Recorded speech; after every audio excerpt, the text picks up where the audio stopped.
कल्पना गर्नुहोस् आकाशमा एक यस्तो विमान उडिरहेको छ जसलाई कुनै रडारले देख्न सक्दैन। यो हो B2 स्पिरिट, अमेरिकाको अदृश्य बमवर्षक। यसको एकै हमलाले युद्धको दिशा नै फेरिन सक्छ। B2को विकास 1980को दशकमा शीत युद्धको बेलामा भएको थियो। नर्थ्रोप ग्रमनले डिजाइन गरेको यो विमानले पहिलो पटक 1980मा आकाश छोयो। यसको विशिष्ट फ्लाइङ विङ डिजाइनले रडारमा लगभग अदृश्य बनाउँछ। तर शक्ति सस्तो आउँदैन। एक B2 विमानको लागत $2.1 बिलियन भन्दा बढी पर्छ। अहिले अमेरिकी वायुसेनासँग जम्मा 20वटा मात्र छन्।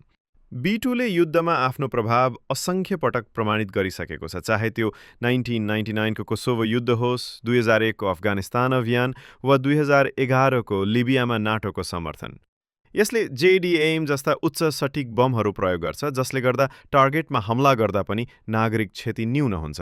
B2 परमाणु हतियार बोक्न सक्ने विमान हो। यो अमेरिकाको न्युक्लियर ट्राइडको एक महत्त्वपूर्ण हिस्सा हो, जसले यसको रणनीतिक मूल्य अझै बढाउँछ। अब अमेरिका B2को उत्तराधिकारी B-21 रेडरको विकासमा जुटिरहेको छ।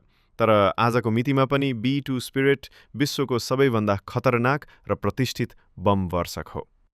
यदि तपाईले B2को वास्तविक उडान भिडियो हेर्नुभयो भने यसको स्टेल्थ डिजाइन, साइलेन्स र शक्ति तपाईलाई चकित पार्नेछ। B2 केवल विमान होइन, युद्धको अदृश्य राक्षस।